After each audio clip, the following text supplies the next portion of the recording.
Sorry, I'm still gathering myself. This time of year, we tend to find ourselves in crowds a lot, right? Have any of you found yourself in crowds the last week or so? Yes. Lots of crowds. Well, I shared this a couple of weeks ago, but I will share it again. Last week, we went to New York City with several youth and a couple of adults, and this is what we found. The crowd was pushing us. Pushing us toward the enticing twinkling lights of the Christmas tree in Rockefeller Center. Pushing us toward this dazzling light show and this beautiful music on the side of St. Patrick's Cathedral.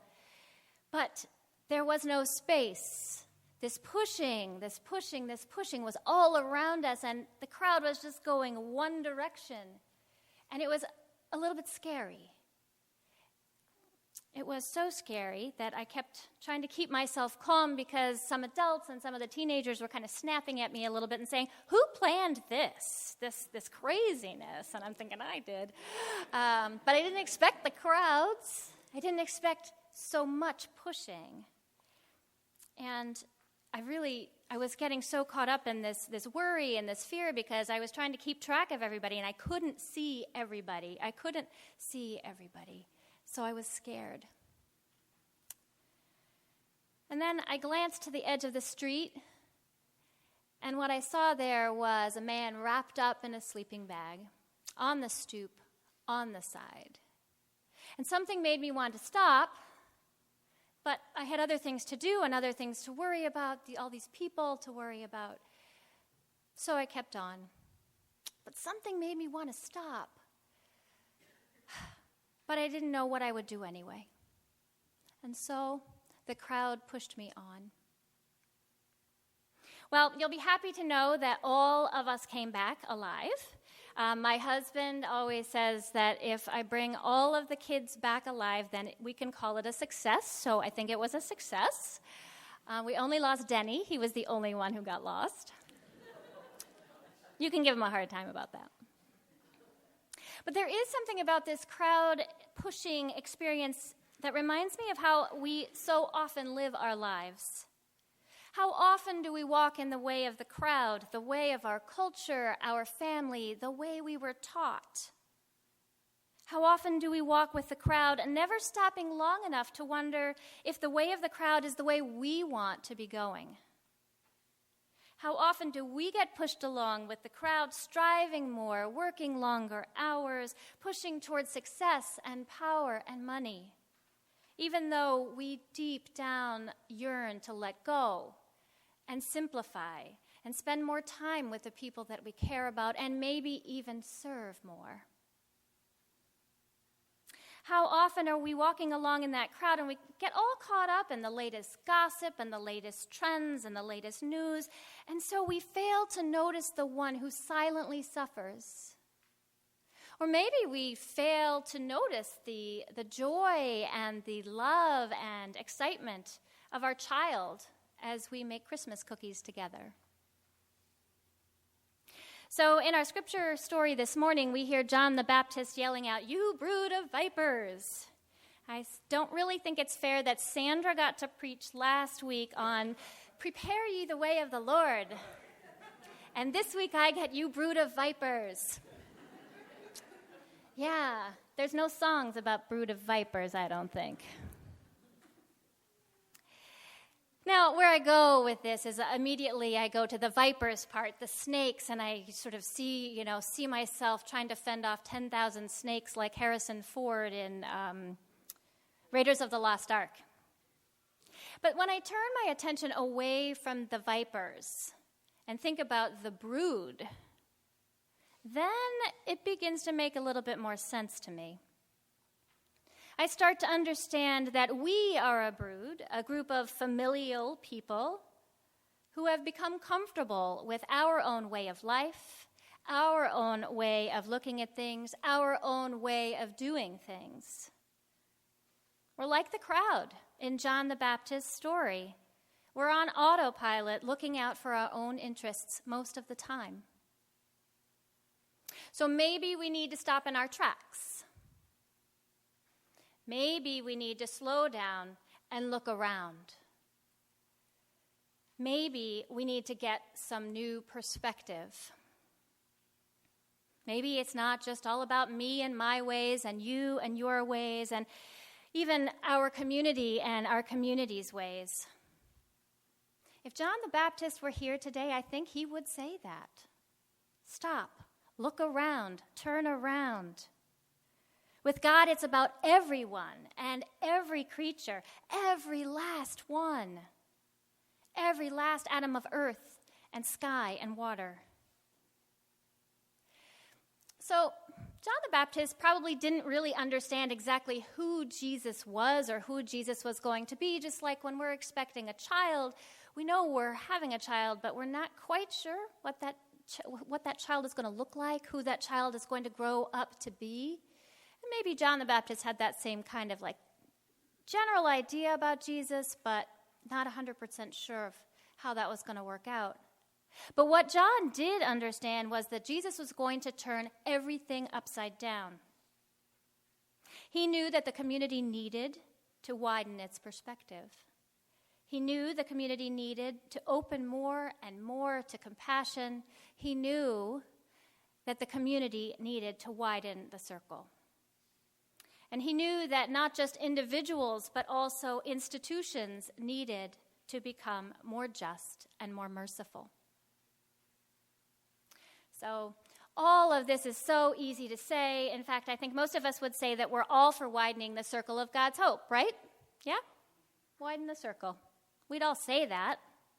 But when we get down to the nitty-gritty about what this looks like in everyday practice, things get murky and unclear because this is about relationships. And as I tell youth on a regular basis, relationships can be beautiful, and relationships, to be healthy, are hard.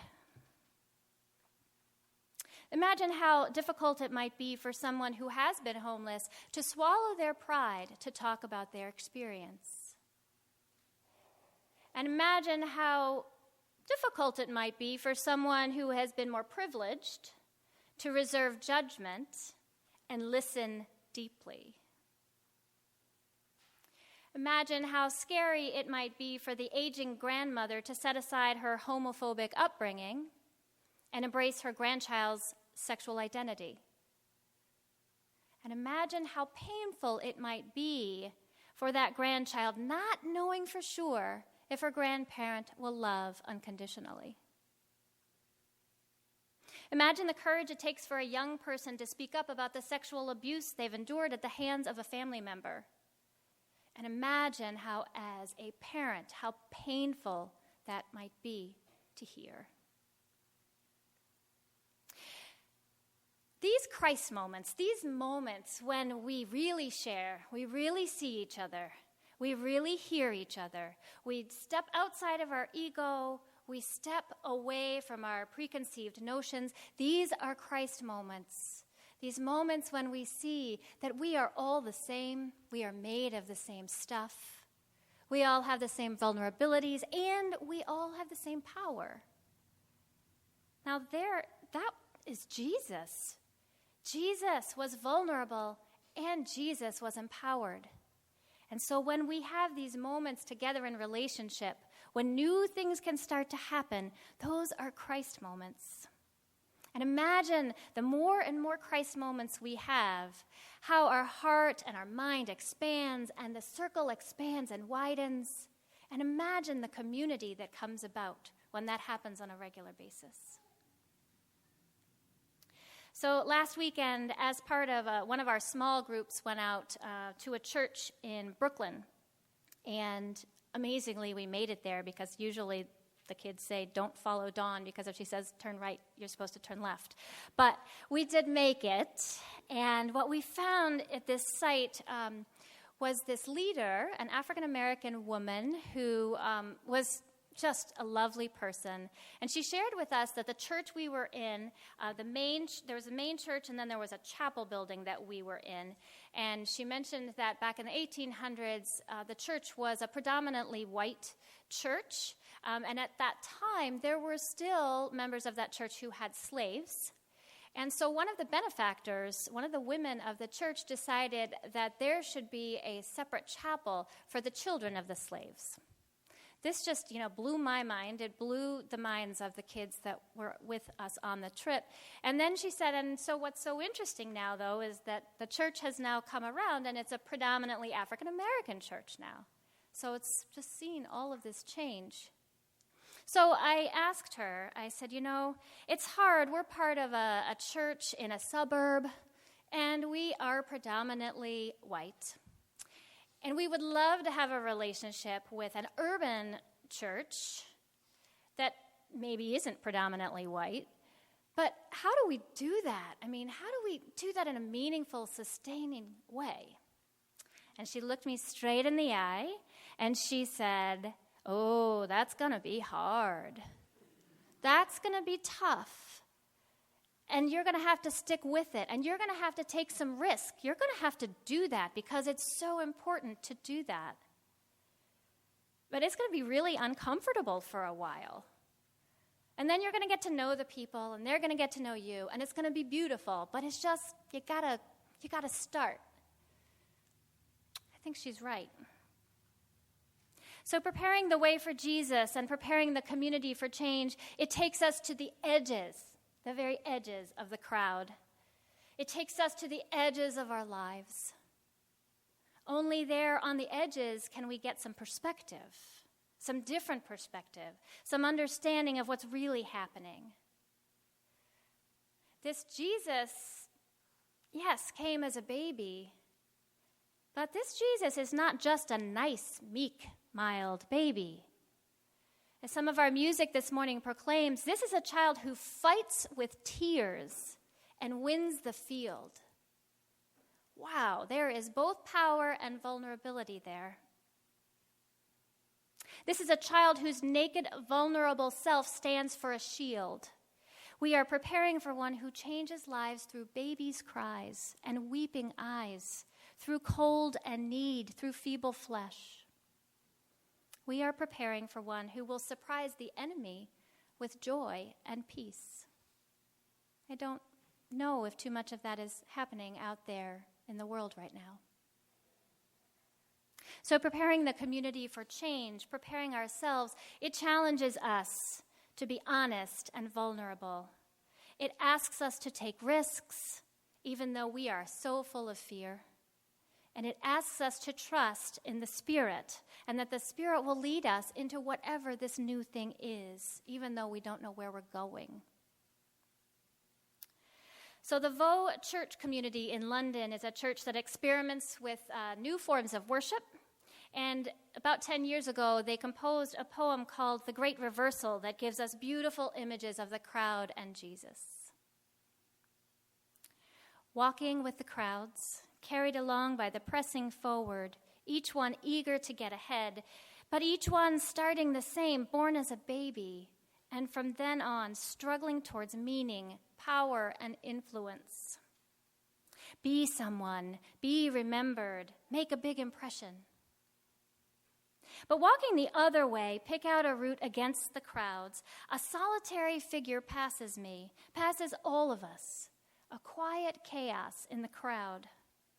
Christ, eternal, creator, beyond time, source of wisdom and beyond petty claims of influence, in very nature God, slips into reverse and walks back past us, away from kingship, away from power, away from influence, away from eternity, away from wisdom, towards infancy, calmly stepping into the body of a tiny child.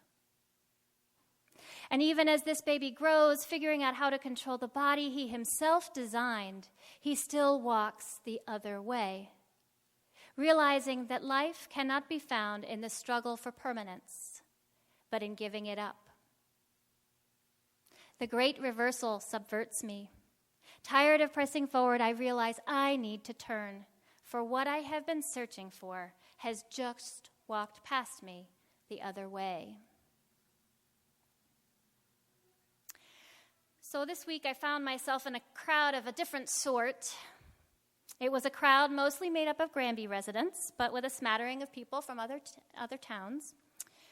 It was a crowd that would predominantly identify themselves as Christians. And this crowd arrived at Carmen Funeral Home expecting me, the Christian minister, to lead a traditional Christian funeral service.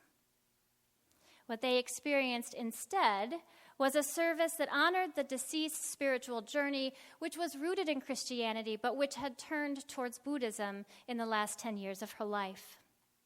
And so what the crowd saw but didn't expect was a Christian minister who offered a few sparse opening remarks at the beginning and then supported a Buddhist monk in leading the rest of the service.